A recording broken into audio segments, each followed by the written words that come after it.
அதாவது உள்வாடகை அப்படின்னாவே எல்லாரும் எல்லா பில்டிங் ஓனர்ஸும் பயந்துக்குவாங்க.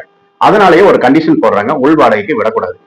இப்போ ஒரு சிலரோட பிசினஸ் எப்படி இருக்கும் பாத்தீங்கன்னா, உள் வாடகைக்கு விடுறதுதான் அவங்களுடைய பிசினஸ் நேச்சராகவே இருக்கும்.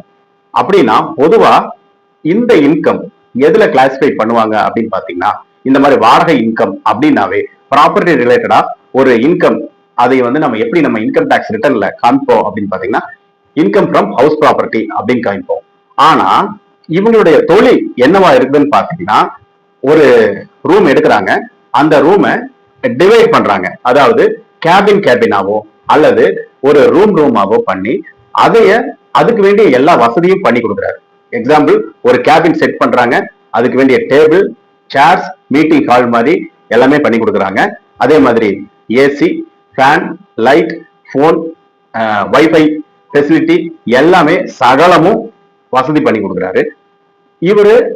ஆனா இந்த பில்டிங் இவருக்கு சொந்தமானது இல்ல. இவர் வாடகைக்கு எடுத்து இந்த கேபினை, இந்த ரூம்ஸை அவர் வாடகைக்கு போடுறாரு. அப்படின்னா இது எதுல கிளாசிஃபை பண்ண முடியும் அப்படின்னு கேட்டீங்கன்னா, இன்கம் ஃப்ரம் பிசினஸ், அதுலதான் கிளாசிஃபை பண்ண முடியும். இது இந்த ரெண்டல் இன்கம் அப்படிங்கிறங்காட்டி, பில்டிங்ல வர ரெண்டல் இன்கம் அப்படிங்கிறங்காட்டி இதை உடனே இன்கம் ஃப்ரம் ஹவுஸ் ப்ராப்பர்ட்டி அப்படி சொல்லி கிளாசிஃபை பண்ண முடியாது. இவருடைய பிசினஸ் நேச்சர் என்னவா இருக்கும் பாத்தீங்கன்னா, பிசினஸ் ஓரியன்ட், அதாவது ரூம்ஸை வாடகைக்கு விடுறது.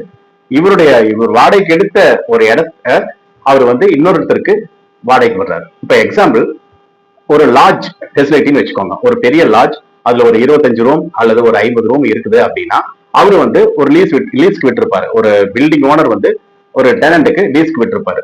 அப்படின்னா அது இத்தனை வருஷத்துக்கு இருக்கும் அப்படின்னு சொல்லி வச்சிருப்பாங்க, டேர்ம்ஸ் அண்ட் கண்டிஷன் போட்டிருப்பாங்க.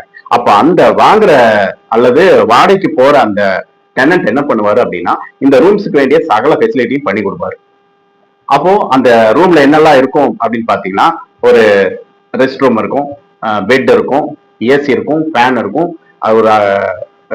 ஒரு கெஸ்ட் வந்துட்டு போற அளவுக்கு தங்கி அங்க என்ன செய்யணுமோ அது செய்ய வேண்டிய சகல ஃபெசிலிட்டியும் பண்ணி கொடுப்பாரு. அப்படின்னா இவருடைய ஓரியன்ட், அதாவது பிசினஸ் மைண்ட் செட் என்ன அப்படின்னு பாத்தீங்கன்னா, ஃபுல்லாவே இது மற்றவங்களுக்கு டிஸ்ட்ரிபியூட் பண்ணி அது மூலமா வருமானம் சம்பாதிக்கணும். அப்படின்னா இதை classify under business income, not for house property income. இந்த காணொலி உங்களுக்கு பயனுள்ளதா இருக்கும்னு நான் நம்புறேன்.